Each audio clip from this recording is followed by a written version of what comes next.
Hey, just thought I'd let you know that the operation went well. They got all the, pieces of bullet out of my arm. Oh, yeah, it's good for you, man. Good job. Yeah, okay, well, bye.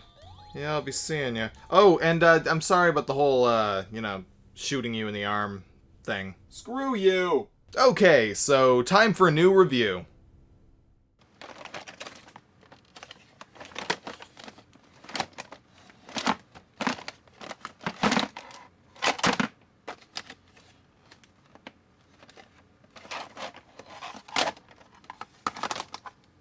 I've got it. Kid Kool. This should be a nice, easy, and simple game to play after that 3-month-long Sonic month. So, the plot of this game is... Actually, it's the dumbest thing in the world. A king is dying of some unnamed disease, so they enlist the help of Kid Kool. Yes, that is his actual name. And I'm sorry, but this one screenshot right here is just very odd. The art style for Kid Kool and the art style for the other two characters are fairly different, making Kid Kool really stick out. I mean, everything else is just kind of purple, except for Kid Kool, who's more white and brown. They just look like they're from two totally different games. And also, this king has an absolutely puny bed. He barely fits in it. Alright, so the game is a side-scroller, plain and simple. Go from the left to the right as fast as you can.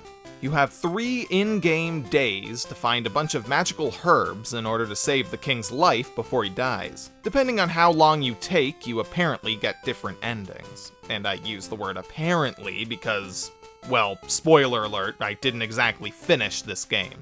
The Sonic Adventure games were one thing, but I'm definitely not completing every game that I review. I don't have the time.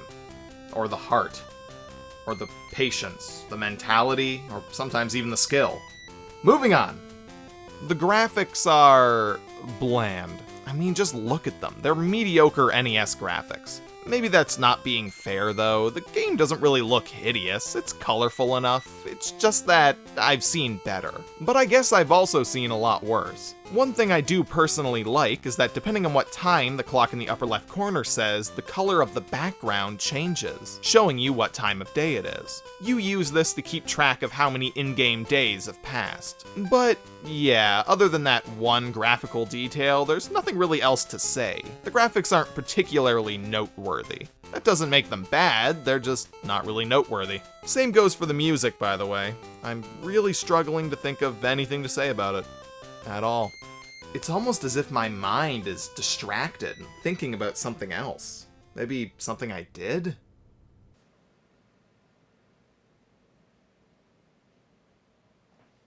Nah, I can't think of anything that could be, so I guess that's not it. And would you look at that? I died for the first time. It's kind of amazing. I've played for a total of 57 seconds, and I already know everything that's wrong with this game's gameplay. So yeah, with that, let's obviously get to the one thing that I actually can talk about with this game, the gameplay. I know I said that the graphics and music weren't awful, but the gameplay definitely is. The control is just plain terrible. It's hard to explain exactly how it sucks, but I'll try my best to explain it the best I can. You basically always feel like you're walking on ice. You start off moving really sluggish and slow and quickly speed up. You go from way too slow to way too friggin' fast, really quickly. On top of that, the jumping control is extremely annoying. If you're standing still and you want to jump somewhere to the left or to the right, you have to take a step back and get a bit of a running start. Because if you jump from a standstill, or hell, even close to a standstill, then you're not moving anywhere. It's like you can only speed up when you're on the ground, but while you're floating midair, you continue at your current moving speed. I guess that's realistic. I mean, in real life, you can't speed up and slow down your momentum while you're midair. That wouldn't really make any sense. You need friction and all that. But you know what's not realistic? Everything else in this game. You constantly hit invisible blocks, which only appear once you've hit them, which, needless to say, can get quite annoying. There are sections here and there where there's a bunch of water, which will kill you instantly, by the way, and there's seemingly no way to jump far enough to get over it. As it turns out, you can skip over water on your butt by sprinting into it. Without the internet or an instruction booklet to tell you this, who is going to be suicidal enough to just discover it on their own? Also, it's really hard to pull off. It's an exact science. You can skip on the water 3 times, but you have to jump once you hit the water the 3rd time, or else you'll fall into the water and die. The timing for this jump is pretty tricky, and it takes a lot of practice. And sadly, it's not really fun at all, so practicing it over and over again is very much a chore.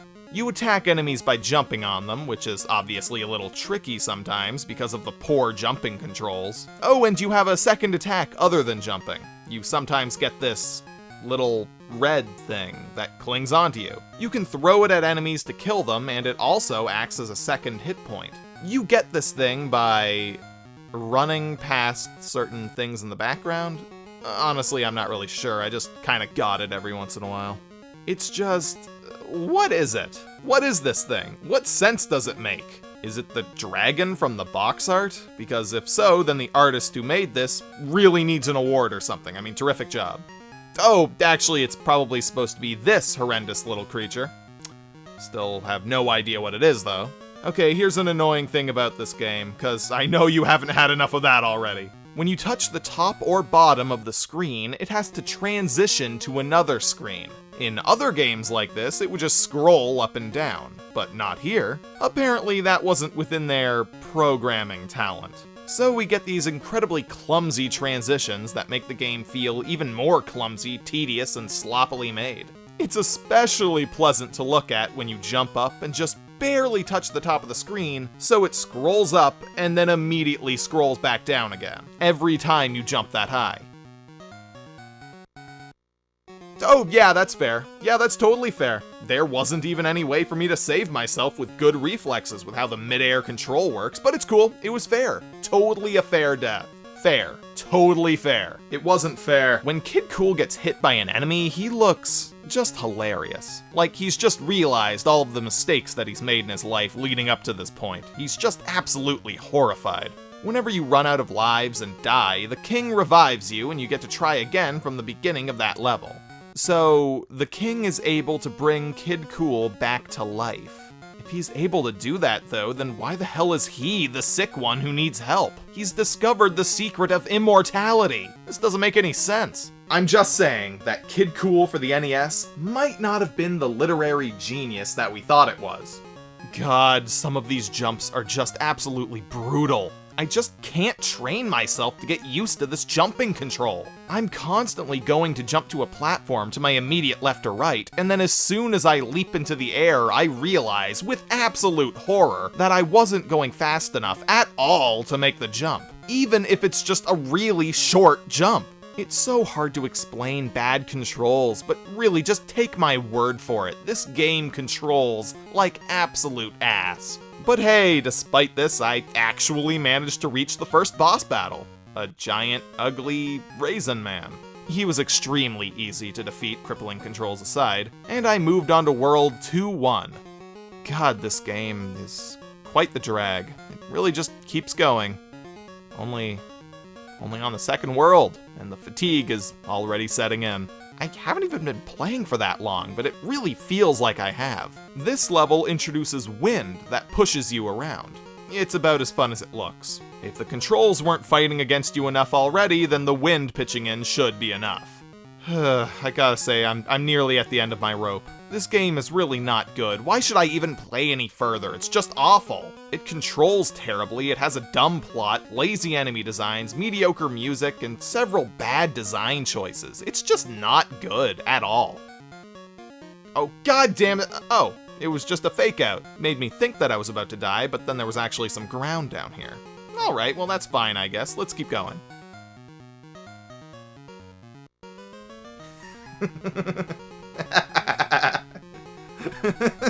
Nope. Nope. Nope. Nope. Nah. No. No, no, no. No. No. No.